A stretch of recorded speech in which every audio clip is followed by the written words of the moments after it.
or the alternative is insanity. Well, if I get the thrust of your question, I think I agree with what you're saying, which is that there is a link between the phenomenon like near-death experiences, NDEs, or the alien encounter phenomenon, that they have in common an opening up of our consciousness to energies, to realities that are experienced and can be experienced if the person doesn't have any guidance or help as overwhelming. Exactly. And that now, I don't believe that has led to people distorting perception so they're seeing reptiles when they're really having some sort of vague trauma. I think they're seeing what is there to be seen. But I do agree with the notion that part of the resistance to facing this whole thing is that the energies involved are so powerful. They are not something that we can build a bigger Astrodome and control. One of the ads on the program had to do with a woman saying that she likes Red Roof because you can control the environment in the room. Well, we have a passion for control as a species, and this phenomenon, the encounter phenomenon, confronts us with the limitations of our ability to control the cosmos, to control the universe that we live in.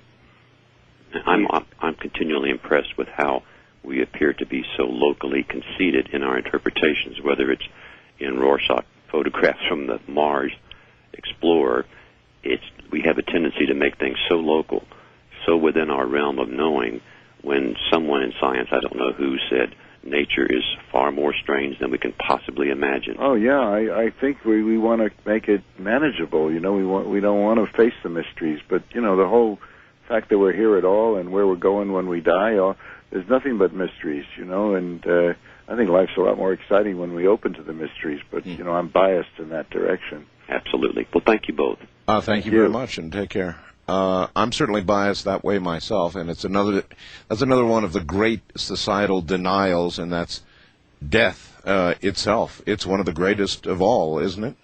Yeah, I think that he mentioned near-death experiences. I think people that open to death through near-death experiences and have a kind of preview of what may be to come, and they're not afraid, whether it's accurate or not, they're not afraid of death by and large anymore. Most of them have magnificent transcendent experience. Some of them have traumatic experiences, but most of them open up to a divine connection, and they just aren't afraid of death anymore. Tomorrow night I'm going to have Daniel Brinkley on. Interesting. Oh, he's a wonderful fellow. And yeah. Dan is no more scared of death than the man in the moon. He said he was such a badass that he had to have 2 near-death experiences in order to have him see the divine and change his ways. Well, he's still kind of a badass, actually.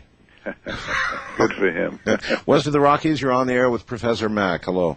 Good morning, gentlemen. Good morning. My name is Gary. I'm from the Seattle area. Hi, Gary. I have a slightly complicated question. I've adjusted it somewhat listening, but let me try and ask it and get a response here. Dr. Mack, I've heard you repeat several times tonight, and let me say that I've worked with UFO investigations with MUFON and some other groups, so I've never experienced. But I was a little disturbed to hear you keep repeating the word metaphysical, and you said several times you seem to think these are physical, but yet you seem to be a little reticent about, saying these creatures could be physically present here on the Earth and in our environment. Yeah. And it just seems to me there's overwhelming evidence. We've had thousands of military pilots. I've talked to some of them around the world. We've had... there was a man in Canada a few years ago. He walked up to a landed UFO and touched it and got radiation burns. Oh, absolutely. No, I think they're completely physical.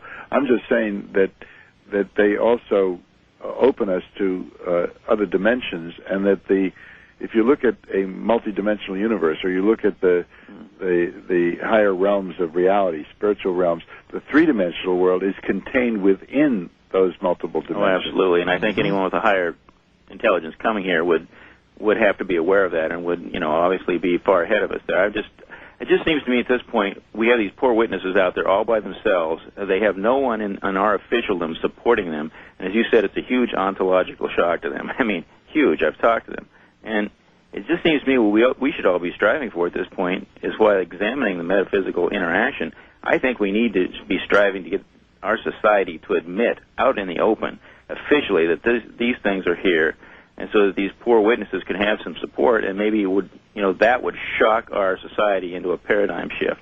I agree. I think you're absolutely right on, and I think that's the whole idea of this tribunal, this sort of mock tribunal to get at the fact-finding hearing that we've been talking about here, would be to open this up so people don't feel so alone, so they feel that it can be talked about, so Hollywood can't get off on trying to scare us with these ridiculous movies like Independence Day that gross millions by playing on people's fears. Let me just say one more statement I read many years ago that impressed me. Carl Jung, who I greatly admire, he wrote in a book once that, not his UFO book, another one, that he didn't feel that humans would become fully rational or fully appreciate themselves until they actually had a physical interaction with a quasi-human intelligence, he said, from another star system, and I believe that too. Yeah, I mean, who are we? Who are we as a species? What is our true identity? Are we cosmic citizens, or do we only belong to, one state or one company or one nation? I mean, we have the next step, it seems to me, in human evolution is to recognize, as one of the abductees, as well known, Jim Sparks says, because we become citizens of the galaxy. Not just kind of parochial characters that think that only my neighborhood, my physical neighborhood counts. I think we're much too locally minded. I agree with you entirely. Well, I admire you, Doctor. I hope you get this tribunal going. Yeah, thanks. All right. Thank you very much, caller. And promise 2 hours, and you have given 2 hours, and it evaporates very, very quickly, Doctor. Again, your book is Passport to the Cosmos. It's available nationwide in bookstores, Amazon.com, which gives incredible discounts available through our website. And your web address, which we gave out a wrong one. The right one is Polar, P-O-L-A-R. Well, that's my personal one. Let's give the web, which is where you get the book, which is www.peermack, P-E-E-R-M-A-C-K.org. Right. And they will flood there. We've got that link up. What we didn't have, though, was your personal one. Yeah. And so if you have good, legit material you'd like to have the doctor review, polarpeer@AOL.com is a personal email address. A very brave act giving that out. Well, it's not, I'm not alone in being able to review what comes in there, but I do want to hear people's reactions to this conversation. Oh, you'll get that. Doctor, thank you. Thank you, Art. And hopefully in long form, we'll be doing it again soon, sometime perhaps before the trial. All right. Okay. Take care, my friend. Thank you. Good night. Dr. John Mack.